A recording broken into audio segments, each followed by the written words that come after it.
कर्मियों का country bonus देना होगा।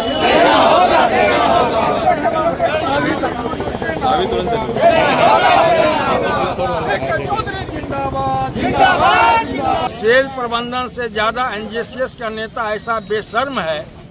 आज हम लोगों ने देखा व्हाट्सएप पर भिलाई से जो निकला है, वहाँ का मजदूर आज हवन कर रहा है कि एनजेसीएस में जाने वाला का जिस दिन मौत हो जाएगा उस दिन मजदूर का कल्याण हो जाएगा। अब एनजेसीएस में जाने वाले नेताओं के लिए, उनके मृत्यु के लिए भिलाई में हवन हो रहा है। लोग मांग कर रहा है भगवान से। ये स्थिति एनजेसीएस नेताओं का हो गया है। अभी पिछले 3 साल से प्रबंधन इन लोगों से साठ गांठ करके वन साइड डिसीजन लेकर के बैंक खाते में पैसा डालने का काम कर रहा है। एनजेसीएस नेताओं ने पिछले 22 में 23, 24, 25, 23 में एक समझौता, एक फार्मूला पर समझौता किया है, जिस समझौता के विरोध में एनजेसीएस में कुछ दल, कुछ ट्रेड यूनियन उसका भी विरोध कर रहा था। 2023 में जो आज तक इतिहास में कभी नहीं हुआ, हर बार सब सम्मति से, चाहे वेज रिवीजन हो, चाहे बोनस का मुद्दा हो, चाहे ठेकेदार में काम करने वाले मजदूर साथियों का मुद्दा हो, सब सम्मति से लिया जाता था।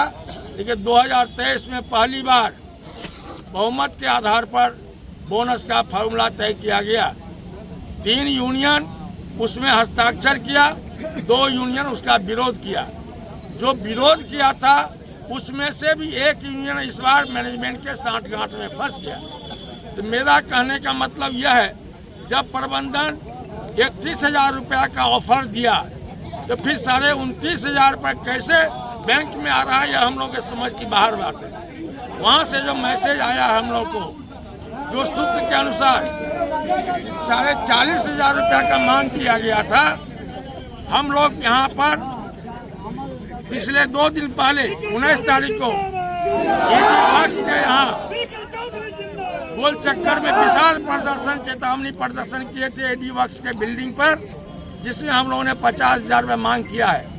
3,000 रुपया जहाँ प्रॉफिट सेल ने किया है, वहाँ पर 29,500 रुपया का भुगतान किया गया है। जबकि 40,500 रुपया एनजेसीएस वालों ने वहाँ रखा। आरोप एनजेसीएस में जाने वाले नेता का ही एक आरोप है, एक बोकारो का एनजेसीएस नेता है जो उस दिन मीटिंग में बार बार उसको पेशाब लग रहा था। पेशाब करने के बहाने से कमेटी हॉल से निकल के बाथरूम जाता था, उसके पीछे 2 अधिकारी भी जाता था और वहाँ कनाफूसी हो करके सेटलमेंट करके आ करके तब इस तरह का हुआ है। तो इसका हम लोग एक ही समझ रहे हैं। दूसरी तरफ जो ठेकेदार मजदूर है, जिसका 90% उत्पादन मुनाफा में भागीदारी है, उसके लिए कोई चर्चा तक नहीं किया है। वही नेता बोकारो में आके ठेकेदार मजदूर के साथ घड़ियालू आंसू बहाने का काम करता है, जो उस बार उसका चाल चरित्र जो है मजदूर समझ चुका है। हम लोग का यह मानना है कि बोकारो में आज तक यूनियन का चुनाव नहीं हुआ, इसीलिए प्रबंधन के गोद में बैठ के लोग दिल्ली जाता है। अभी प्रबंधन से क्या चाहते हैं? मनोनीत सदस्य दिल्ली में जाता है। हम लोग का मांग है कि यूनियन का गुप्त मतदान के द्वारा यहाँ चुनाव करवाया जाए, जिससे जो मजदूर प्रतिनिधि बन के जाएगा, चुन के जाएगा, मजदूरों के आक्रोश से बचने के लिए, चाहे ठेकेदार मजदूर हो चाहे इस्पात कर्मी हो, उसके लिए वहाँ लड़ेगा।